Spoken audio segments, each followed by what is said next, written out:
Key jurisdictional differences in regulations governing one-person companies' OPs. 1. Formation and registration requirements. The process of registering an OPC can differ between jurisdictions, encompassing variations in minimum capital requirements, the number of directors and eligibility criteria for OPC formation. 2. Directorship and shareholding.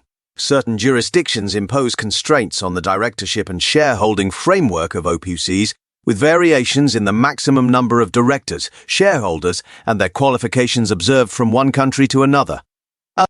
3. Conversion and expansion. Regulations concerning the conversion of an OPC into other business structures can vary, with some countries having stricter or more lenient rules for these transitions. 4. Compliance and reporting. Annual compliance requirements differ by jurisdiction, affecting deadlines and report content. 5. Liability and limited liability protection.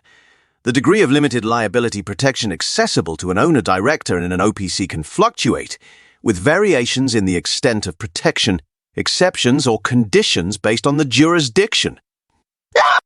6. Taxation.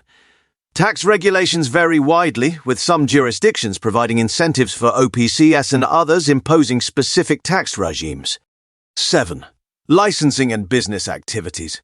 Some countries may impose restrictions or licensing prerequisites for certain business activities that OPS can undertake, resulting in jurisdiction-specific limitations on the scope of permissible operations. 8. Closures and dissolution. The procedures for closing or dissolving an OPC can vary, including requirements for creditor approval, regulatory approvals, and tax clearance. 9. Nominee directorships. Some jurisdictions may require the appointment of a nominee director to ensure continuity in case of the owner-director's incapacity or death, while others may not have such a requirement.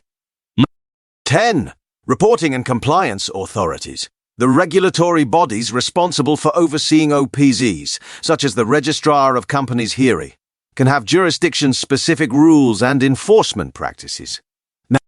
11. Legal framework.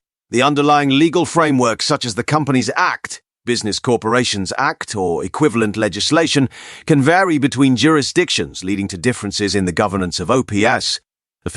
12. Foreign ownership and investment. Regulations related to foreign ownership, investment, and entry of foreign nationals or entities into OPCs can differ, with some countries imposing specific restrictions or conditions.